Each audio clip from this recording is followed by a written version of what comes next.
Assalamualaikum warahmatullahi wabarakatuh. Bismillahirrahmanirrahim. Alhamdulillahirabbil alamin. Wassalatu wassalamu ala asyrofil anbiya'i wal mursalin sayyidina wa maulana Muhammadin wa ala alihi wa sahbihi ajma'in. Rabbi shrah li sadri wa yassir li amri wahlul 'uqdatam min lisani yafqahu qawli. Puji syukur alhamdulillah adalah kita panjatkan kehadirat Allah Subhanahu wa taala atas segala limpah nikmat yang telah diberikan kepada kita semua, sehingga alhamdulillah pada malam hari ini memasuki bulan Dzulqa'dah kita semua bisa mengikuti dan kita memulai taklim rutin malam minggu. Semoga taklim rutin ini semoga istiqomah bisa kita laksanakan. Sholawat dan salam marilah kita sampaikan kepada kita Nabi Allah Muhammad Sallallahu Alaihi Wasallam. Semoga nanti di yaumul akhir dan kita membaca sholawat Nabi dan memperbanyak, kita semua akan mendapatkan syafaatul uzma dari baginda Rasulullah Sallallahu Alaihi Wasallam. Jamaah muslimin muhajirin yang dimuliakan oleh Allah, mari kita mulai taklim pada malam hari ini. Sebelumnya marilah kita membaca surat Al-Fatihah dan nanti kita lanjutkan dengan membaca doa kalam. Bismillahirrahmanirrahim. Ala hadina wa ulina lil sholihah wa ila hadratin Nabi Mustafa bi syafaat Rasulillah sallallahu alaihi wasallam wa ala alihi wa sahbihi wa dzurriyyatihi wa ahli baiti ajma'in syamlillahi lahul Fatihah. A'udzu billahi minasy syaithanir rajim. Bismillahirrahmanirrahim. Alhamdulillahi rabbil alamin. Ar-Rahmanir Rahim. Maliki yaumiddin. Iyyaka na'budu wa iyyaka nasta'in. Ihdinas siratal mustaqim. Siratal ladzina an'amta 'alaihim ghairil maghdubi 'alaihim waladdallin. Amin. Bismillahirrahmanirrahim.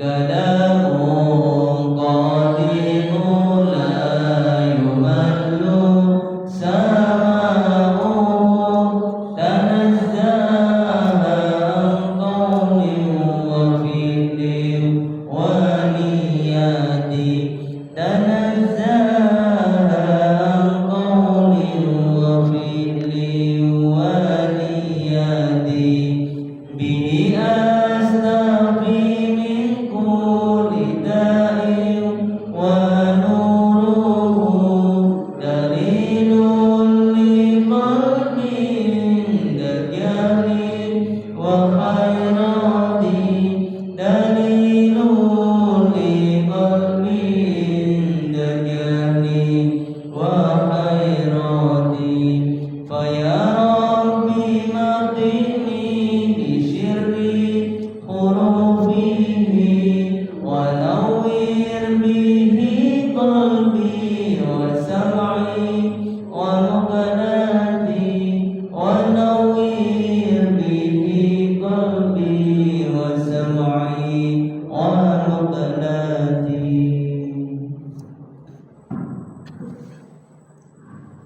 A'udzu billahi minasyaitonir rajim. Bismillahirrahmanirrahim.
أعوذ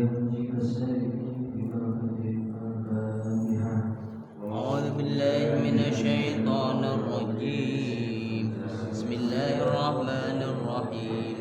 الحمد لله رب العالمين الرحمن الرحيم مالك يوم الدين إياك نعبد وإياك نستعين اهدنا الصراط المستقيم صراط الذين أنعمت عليهم غير المغضوب عليهم ولا الضالين آمين.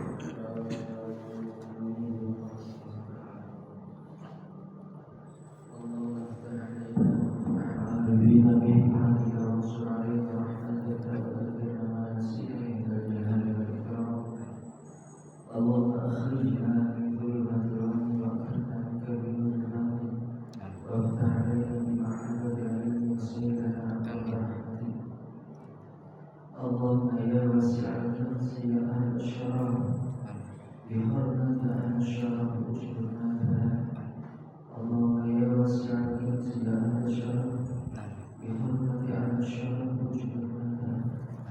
اللهم يا واسع الكنز يا أهل الشرف بحرمة أهل الشرف اجبرنا بها. السلام عليكم ورحمة الله وبركاته. Waalaikumsalam warahmatullahi wabarakatuh. Alhamdulillah.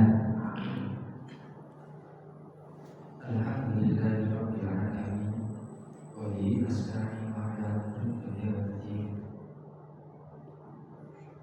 Wassalatu wassalamu 'ala asyrofil anbiya'i wal mursalin. Sayyidina wa maulana Muhammadin. Allahumma shalli wa sallim wa barik Allahumma alaihi. shalli 'ala sayyidina Muhammadin wa 'ala Allahumma shalli wa sallim wa barik alaihi. Rabbi shrah li sadri wa yassir li amri wahlul 'uqdatam min lisani yafqahu qawli. Di jamaah yang dirahmati Allah, syukur alhamdulillah Allah anugerahkan selalu kenikmatan kepada kita, nikmat iman, nikmat Islam, nikmat sehat walafiat, nikmat kesempatan untuk melaksanakan ibadah, nikmat untuk thalabul ilmi, dan mudah-mudahan kenikmatan tersebut mengantarkan kita kepada rahmatnya Allah, memberikan kita pada maghfirah ampunannya Allah, serta menuntun kita menuju kepada ridha Allah Subhanahu wa taala. Amin. Salawat salam kita aturkan selalu kepada baginda Nabi Muhammad Allahumma sallallahu shalli wa alaihi sallim wa wasallam. barik alaihi sallallahu alaihi wasallam. Mudah-mudahan kita selalu dikuatkan dari umatnya hingga yaumil qiyamah nanti kita bersama-sama mendapatkan syafaatul ummah. Amin Amin ya rabbal alamin. Hadirin jemaah yang dirahmati Allah, mari sebelum kita mulai kajian, mohon keikhlasan doa dengan barokahnya surah Fatihah, dengan karamahnya surah Fatihah. Saat ini yang sedang terjadi musibah, maka besar dan berbongkar musibah.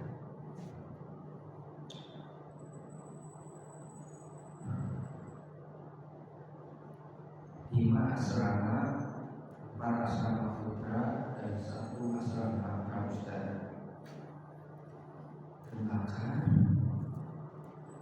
Namun alhamdulillah tidak ada korban, santri semuanya selamat, para ustaz pun selamat, meskipun ada luka yang karena melakukan kehilangan kedua. Mudah-mudahan Allah kita berkekuatan, Allah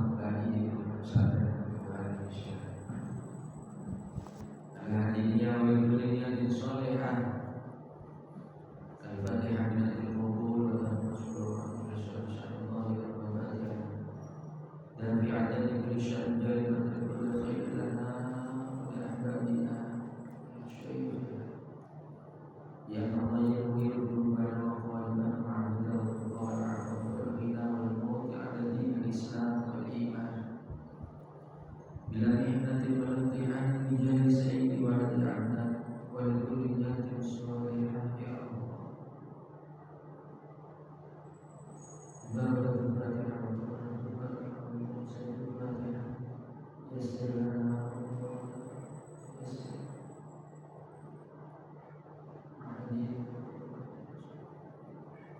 الفاتحة أعوذ بالله من الشيطان الرجيم بسم الله الرحمن الرحيم الحمد لله رب العالمين الرحمن الرحيم مالك يوم الدين إياك نعبد وإياك نستعين اهدنا الصراط المستقيم صراط الذين أنعمت عليهم غير المغضوب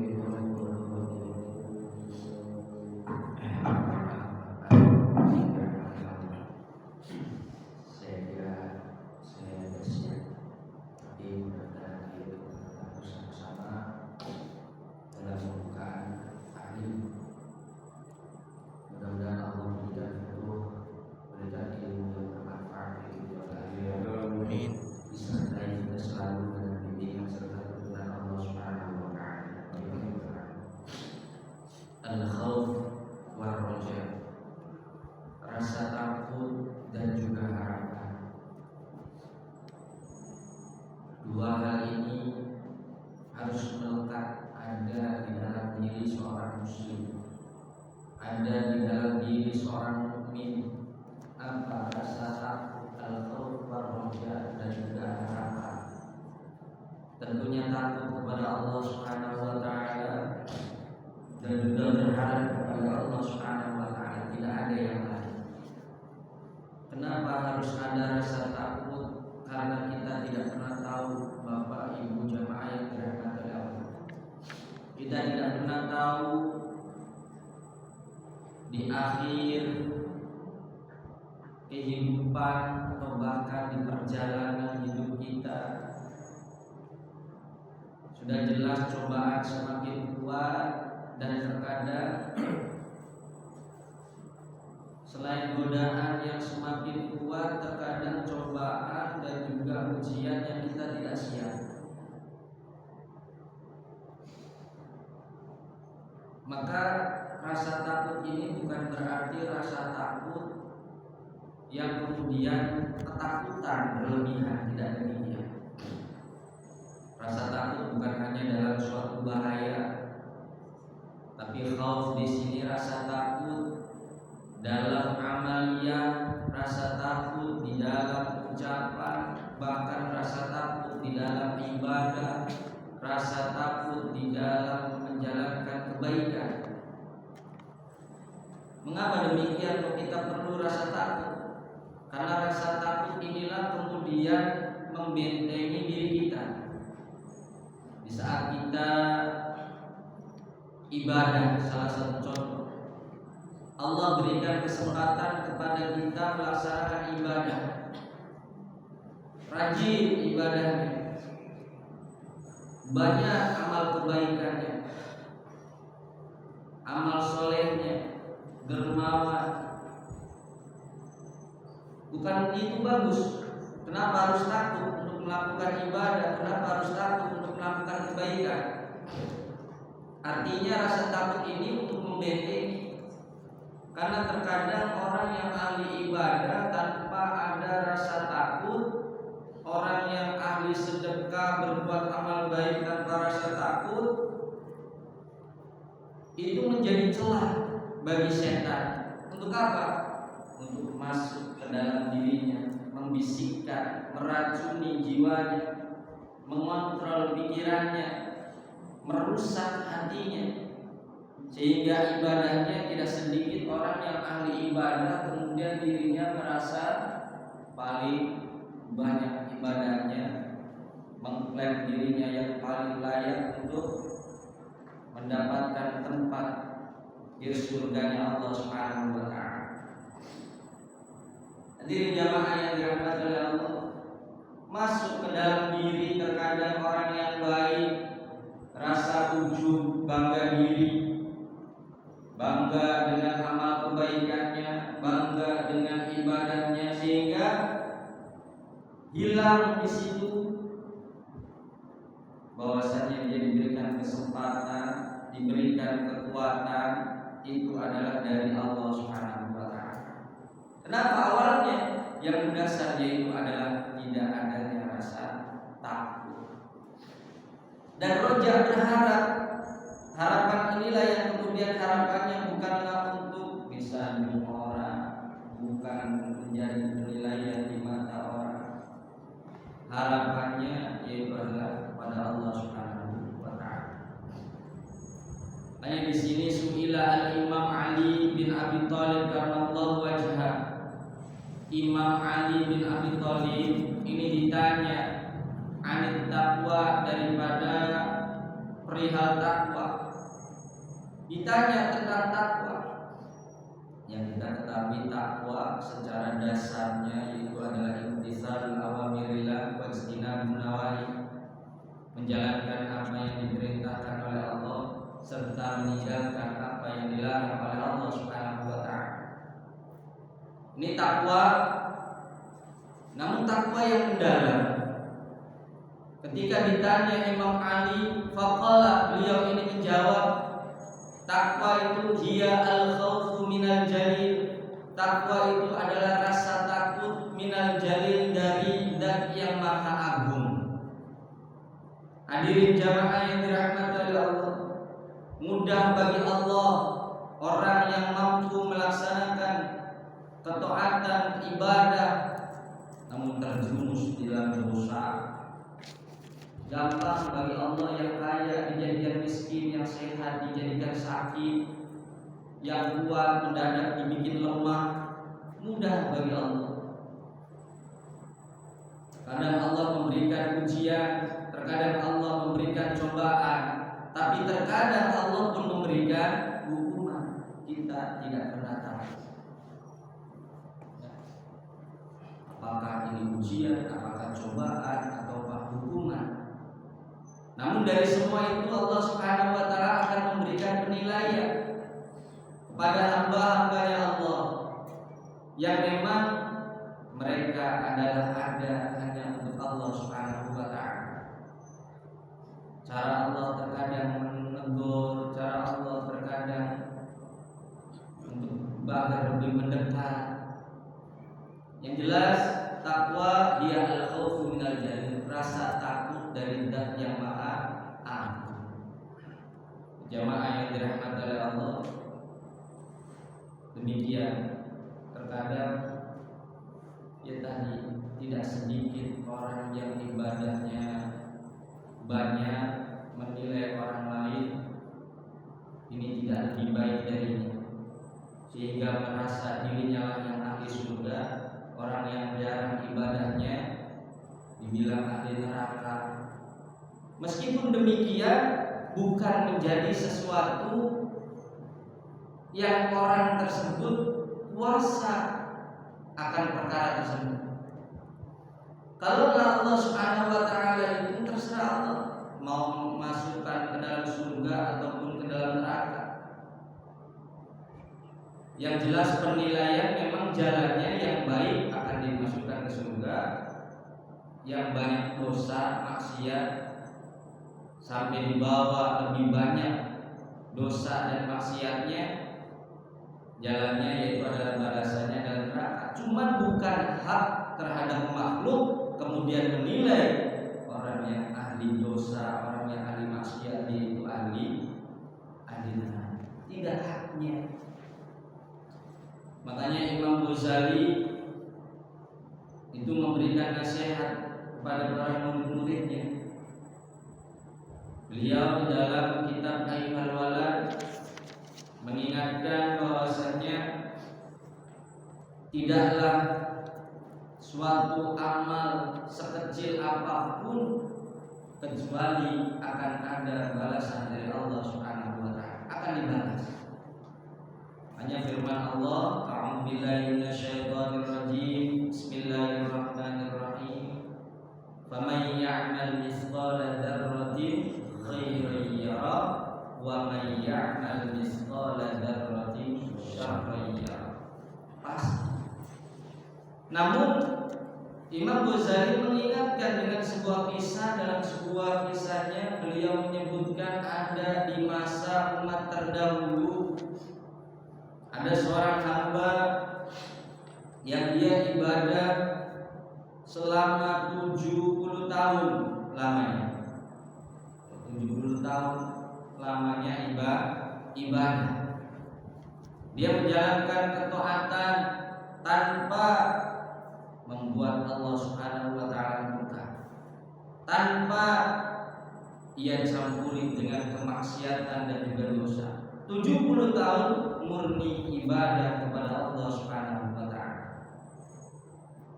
Kalau kita sampai saat ini aja umur 40, misalnya ada yang 50, kira-kira sampai umur saat ini apakah dipakai semuanya untuk ibadah? Kadang banyak kelalaian dari usia sampai saat ini ya, kadang ada yang mancing, ada yang nongkrong-nongkrong, sehingga banyak kalau ditimbang atau dakwah. Makanya jangan ada kesia-siaan, mari semuanya dijadikan ibadah. Mancing ambil dikira, ngopi sampai istighfar. Nah kalau misalkan saya Ustaz lagi ngobrol dikit, jaga itu, tembus dengan kebaikan. Ya tambahin di saat ibadah sendirian, hanya sunatnya dan juga yang lain-lainnya dikerjakan. Nah jamaah yang dirahmati oleh Allah, 70 tahun lamanya ibadah seorang hamba tersebut, kemudian Allah Subhanahu wa taala ini mengutus malaikatnya Allah agar disampaikan kepada hambanya Allah tersebut yang 70 tahun lamanya ibadah. Bapak Ibu yang dirahmati oleh Allah, kalau umur 70 tahun dia habiskan untuk ibadah, kira-kira tempatnya dia di mana? Surga atau neraka? Surga. Pantasnya masuk surga. Ya orang jelas melakukan ibadah dan pahalanya memang harus surga. Tapi Allah Subhanahu wa taala sampaikan kabar melalui malaikat Jibril, katakan kepada babu ini, lamanya ia ibadah 70 tahun, Allah tidak akan tempatkan ia di dalam surga Allah. Kira-kira kalau kita dapat kabar dari malaikat Jibril gimana gitu? Waduh, saya udah ngaji, udah sholat malam, udah duha, udah sedekah, senang-senang aja lah. Udah dikasih tahu nanti masuk neraka. Atau kita akan protes, katanya suruh melakukan amal kebaikan, sudah melakukan amal ibadah kebaikan, kenapa harus ditempatkan ke dalam neraka? Semuanya bisa jadi spekulasinya banyak macam-macam. Hadirin jamaah yang dirahmati Allah, maka menjadi suatu pelajaran bagi diri kita akan hamba tersebut, bagaimana ketika dikabarkan oleh Allah melalui malaikatnya ia tidak akan masuk surga meskipun 70 tahun itu ibadah dia kepada Allah. Harusnya akan masuk surga. Namun ia sampaikan kepada malaikat, wahai malaikatku, cukuplah bagiku melakukan ibadah dan ketaatan kepada Allah Subhanahu wa taala karena saya adalah hamba Allah yang telah diciptakan. Kira-kira ayo kita tanamkan dalam diri kita. Jadi kita ini diciptakan, hadirin jamaah yang dirahmati oleh Allah, atas segala kenikmatan Allah untuk diciptain jadi pondok. Jadi sudah diciptain jadi manusia. Maka apa? Ketika jadi manusia, memang kita ditaklif, yaitu memiliki kewajiban ketika diciptakan jadi manusia adalah untuk ibadah. Maka cukup itu harusnya. Diciptain jadi batu ditendang-tendang, diciptain jadi kadal, kita jadi membocah. Jadi jamaah yang dirahmati oleh Allah, artinya untuk menuntut kepada Allah Subhanahu wa taala akan ibadah-ibadah kita ini yang tidak lelah. Sehingga apa dipasang? Pasalnya apa? Dia paham saya melakukan ibadah ini ya karena ini adalah suatu kewajiban. Sudah cukup bagi saya sebagai seorang hamba. Sampaikan malaikat, kabarkan kepada Allah.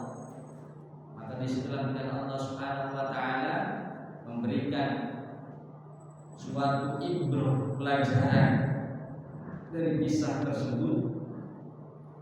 Allah berikan tempat kenikmatan kepada hamba-Nya Allah tersebut. Sebab apa? Yaitu sebab Allah merahmatinya, sebab Allah mengampuninya, sebab Allah meridhoinya, bukan sebab karena ibadah dan doa. Meskipun akan ada bekal yang dibawa kelak nanti di yaumil qiyamah sebab amal-amal ibadah dan kebaikan kita. Cuma siapa yang tahu? Terkadang ahli ibadah mendustakan Allah, terkadang ahli kebaikan menduakan Allah. Kenapa? Karena tidaklah murni di dalam ibadah. Kita tidak pernah tahu titik kemurnian ibadah kita sampai di titik mana. Saudara kita betul-betulkah ini sudah benar-benar teruji? Jangankan untuk mengukur ini Allah ridho apa enggak, mengukur dengan ibadahnya para wali, ibadahnya para sahabat, apalagi dengan Nabi, ini sungguh sangat jauh. Sedekah amal baiknya para sahabat sangat luar biasa, dan kita belum seberapa. Belum lagi sisipan-sisipan tadi di dalam ibadah amal kebaikan kita. Karena setan itu sungguh sangat cerdik, akan masuk ke dalam diri kita sehingga tadi merasa lebih baik, apalagi kemudian sampai menghina, sampai merendahkan terhadap ciptaan Allah Subhanahu wa taala, sesama manusia atau sesama makhluknya Allah. Ini kadang kita seperti ini. Hadirin jamaah yang dirahmati oleh Allah, maka bagaimana Allah Subhanahu wa taala berfirman dalam surah Al-Imran ayat 133. Ini mengingatkan kepada kita. Kenapa? Karena kita tidak pernah tahu jemaah seperti apa akhir kehidupan kita nanti. Seperti apa lepasnya ruh ketika Allah memanggil dari jasad ini. Lagi enak-enak tidur para santri, para ustaz, masya Allah. Jam 2:30 itu Pak, lagi enak-enak tidur, lagi lelap-lelapnya tidur. Api berkobar, masya Allah. Itu bisa pada keluar semua. Keluar yang susah-susah dibangun itu dan pada bangun cepat ya. Alhamdulillah. Nah itu nggak pernah kita duga, pernah kita sadar. Nah makanya apa? Dalam firman Allah tersebut Allah ingatkan, a'udzubillahi minasyaitonirrajim, bismillahirrahmanirrahim, wasari'u ila maghfiratin min rabbikum wa jannatin 'arduha as-samawati wal ardu 'iddat lil muttaqin. Shadaqallahul 'azim. Allah ingatkan, wasari'u ila maghfiratin min rabbikum, cepat-cepatlah kalian, bersegeralah kalian menuju kepada ampunan Tuhan kalian, yaitu Allah Subhanahu wa taala. Segera.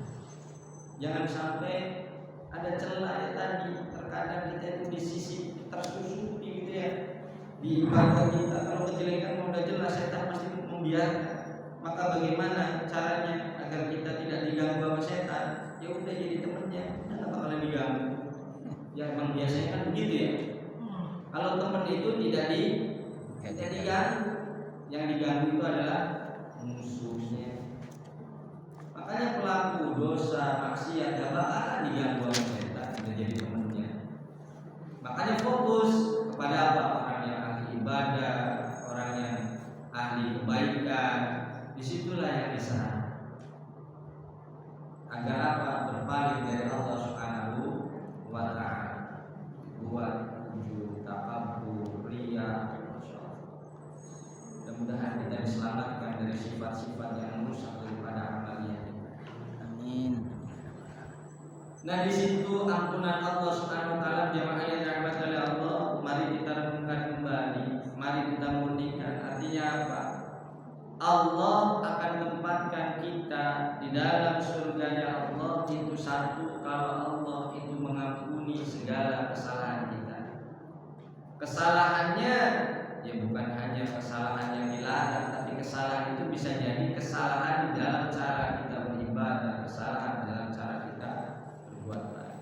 Ampunan Allah yang pertama dari setiap kesalahan. Yang kedua yaitu adalah rahmat Allah. Allah berikan rahmat sebab kasih sayang Allah yang kita itu melekat. Jadi kita melakukan kasih sayang, orang yang mempunyai sifat rahman, sifat rahim, itu akan mendatangkan rahmatnya Allah Subhanahu wa Ta'ala. Artinya apa? Rasa kepedulian, rasa mahabbah, kasih sayang. Jadi ibu-ibu jangan cemburu kalau bapak-bapaknya juga berbagi kasih sayang. Ya bu cemburu nggak kalau bapaknya berbagi kasih sayang? Cemburu. Kasih sayang terhadap makhluknya Allah, ngasih makan kambing, ini loh cemburu bapaknya ngasih makan kambing.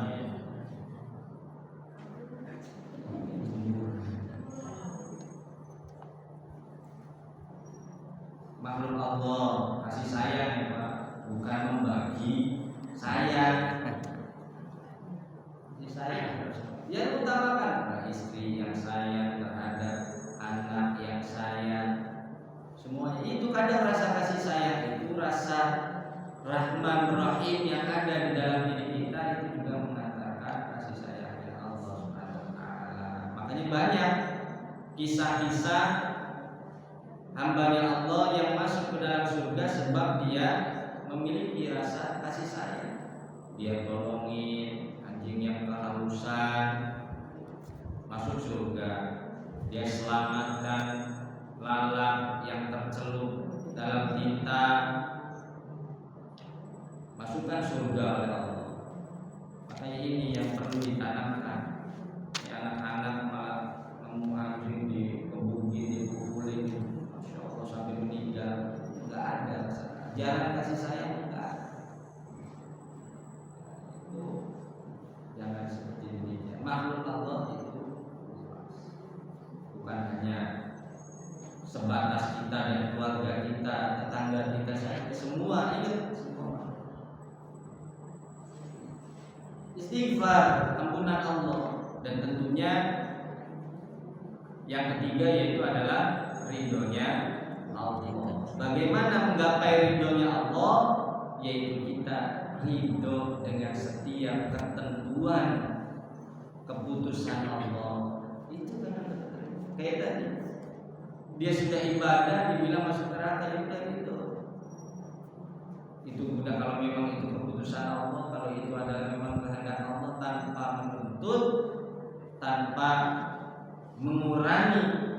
Ya kadang-kadang kita mohon maaf ya, rajin ibadah begitu kepleset dikit aja udah males ibadah, udah males berbuat baiknya. Gak demikian. Bahwa kita berbuat baik dan mendapatkan penghormatan, berhenti. Ngapain saya buat baik percuma? Saya nyumbang terus di sholat yang muhajirin, saya bangun di sholat yang muhajirin, tapi nama saya tidak pernah disebut.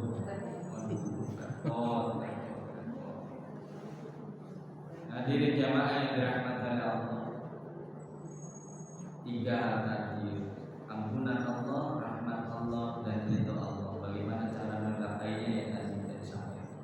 Nah, maka demikian Allah ingatkan, wa jannatin 'arduha as-samawati wal ardu u'iddat lil muttaqin.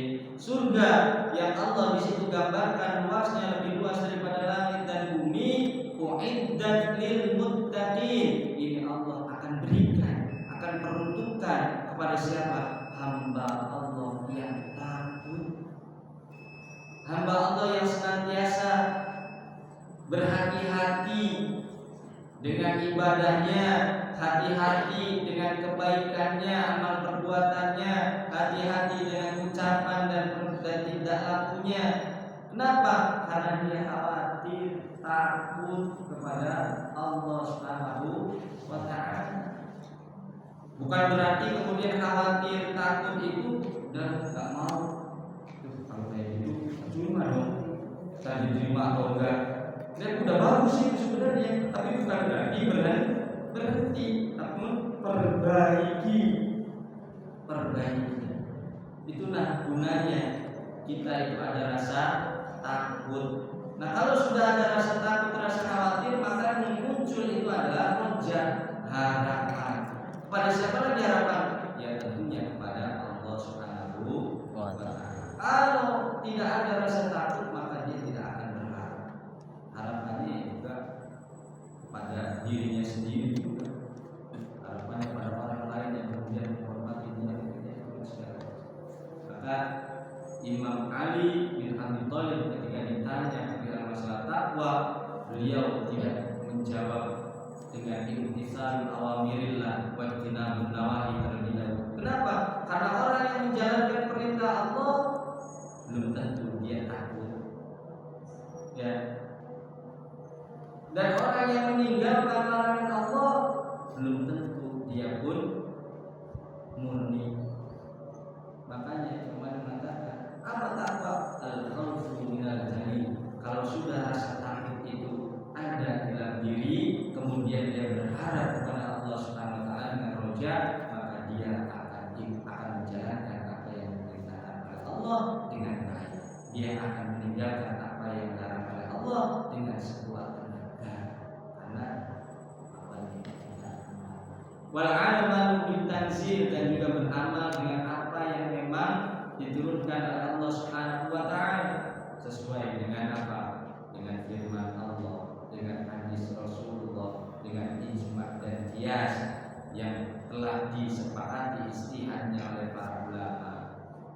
Wal qana'atu bil qalil, dan menerima dengan yang sedikit. Artinya menerima yang sedikit itu apa yang telah Allah berikan kepada dirinya, enggak kemudian memandang saya punya kurang orang kaya. Nah, ini enggak demikian.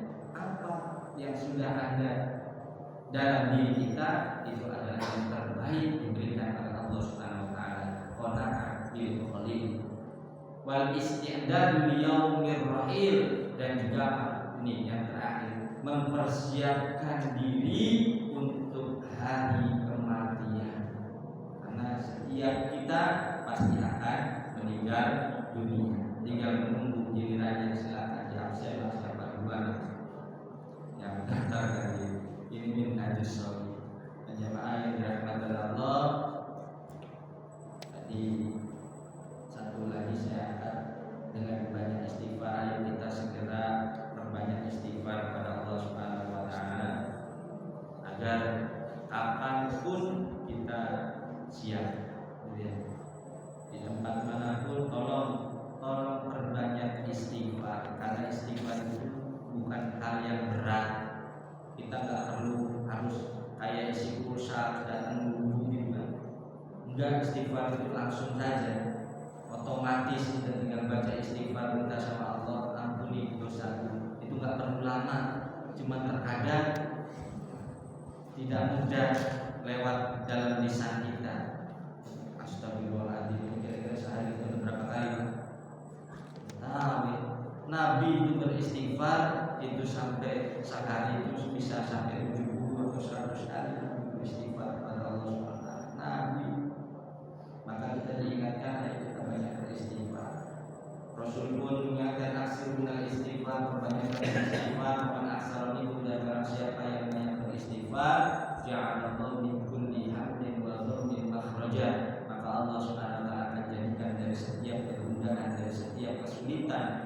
dalam hidupnya jalan keluar, wa yarzuqhu min haitsu la yahtasib, dan Allah pun akan berikan rezeki, jamin rezekinya dari jalan yang tidak disangka-sangka. Mudah-mudahan jemaah yang dirahmati Allah, kita bisa selalu memperbaharui diri kita, memperbaharui di dalam ibadah, memperbaharui dalam amaliyah semuanya, dan tentunya harapan kita dengan disertai bimbingan serta tuntunan Allah Subhanahu wa taala. Amin ya rabbal alamin. Jadi kita akhiri dengan dalam dan majelis. Alhamdulillahirabbil alamin. Subhanallah wa bihamdihi, asyhadu an la ilaha illa anta, astaghfiruka wa atubu ilaik.